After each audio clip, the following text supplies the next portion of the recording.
గం గణపతియే నమః. ఓం శ్రీమాత్రే నమః. శుక్లాంబరధరం విష్ణుం శశివర్ణం చతుర్భుజం ప్రసన్నవదనం ధ్యాయేత్ సర్వ విఘ్నోపశాంతయే. ఈరోజు ఒక మంచి అంశంతో మీ ముందుకు వచ్చానండి. అదేమిటి అంటే సప్త చిరంజీవులు. హిందూ పురాణాల ప్రకారం భూమి మీద యుగాంతం వరకు జీవించి ఉండే వారిని చిరంజీవులు అంటారు. వారు 7. వీరిని సప్త చిరంజీవులు అంటారు. ఎల్లప్పుడూ సజీవంగా ఉంటారని నమ్ముతారు. వీరి పేర్లు అశ్వత్థామ, బలి చక్రవర్తి, వేదవ్యాసుడు, హనుమంతుడు, విభీషణుడు, కృపాచార్యుడు, పరశురాముడు.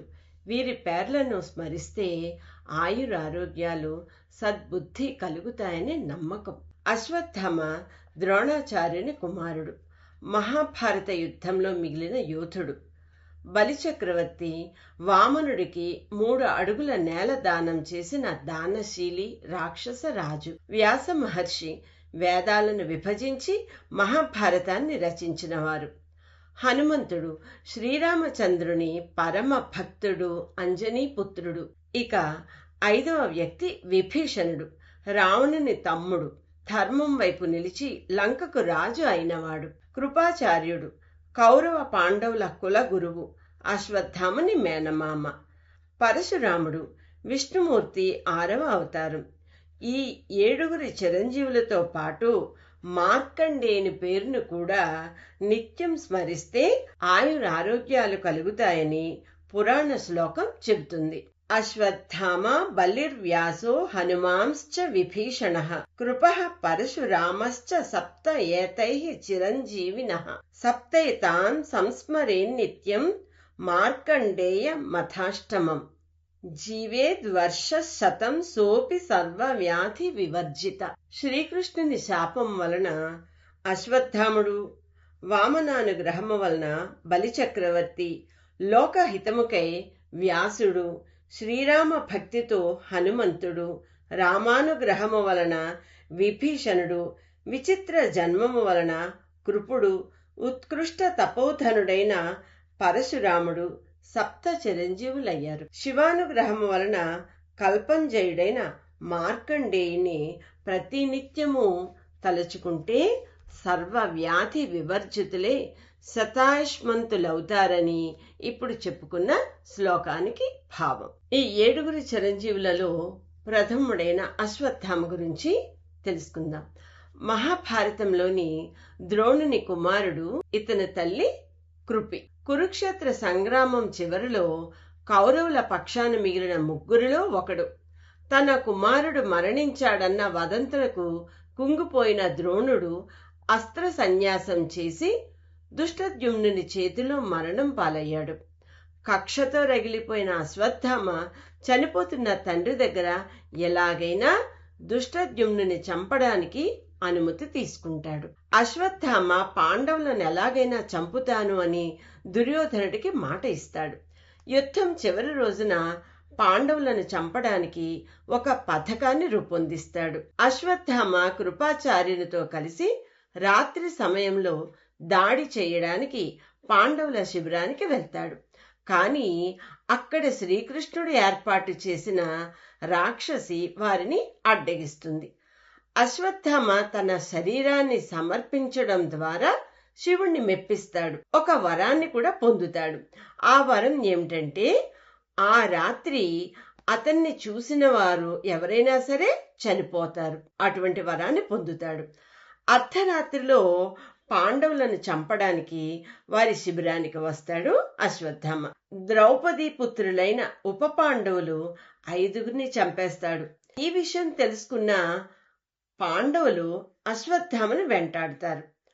అర్జునుడు అశ్వత్థామతో యుద్ధం చేస్తాడు. అశ్వత్థామ బ్రహ్మాస్త్రాన్ని ప్రయోగిస్తాడు. అయితే దీనికి బదులుగా అర్జునుడు పాశుపతాస్త్రాన్ని ప్రయోగిస్తాడు.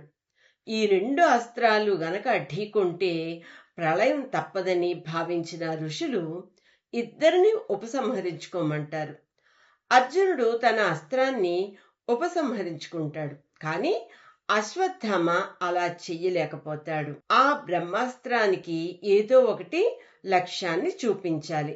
పాండవుల మీద కోపంతో ఉన్న అశ్వత్థామ పాండవ స్త్రీల గర్భాల మీద దారి మళ్లిస్తాడు. వారిలో అర్జునుని కోడలు ఉత్తర కూడా ఉంది.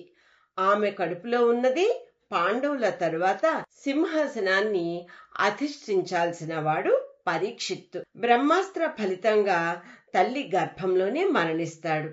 కాని శ్రీకృష్ణుడు తన యోగమాయతో చనిపోయిన శిశువును బతికిస్తాడు.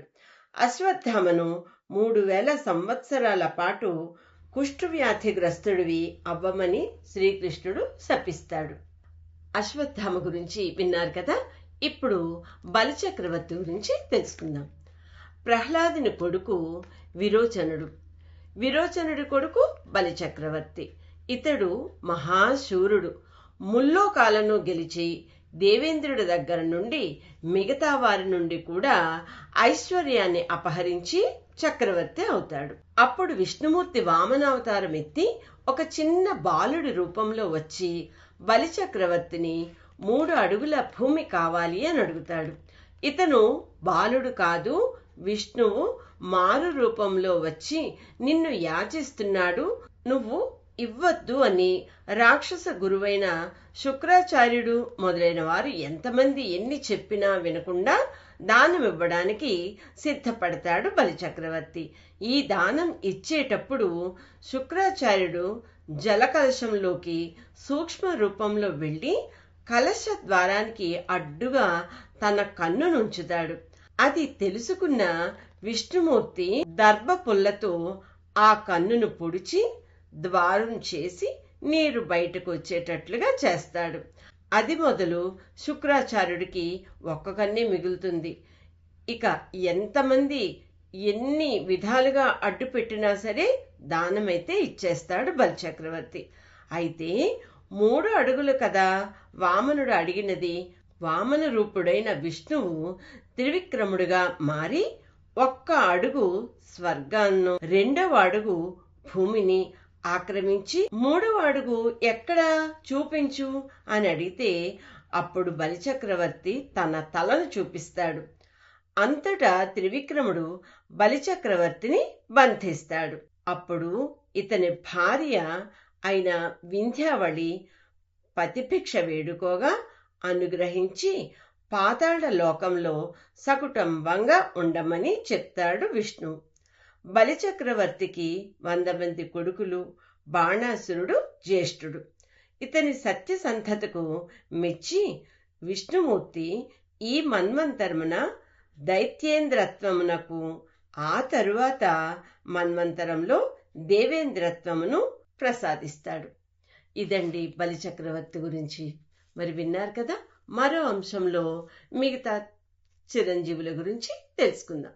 అంతవరకు నమస్తే.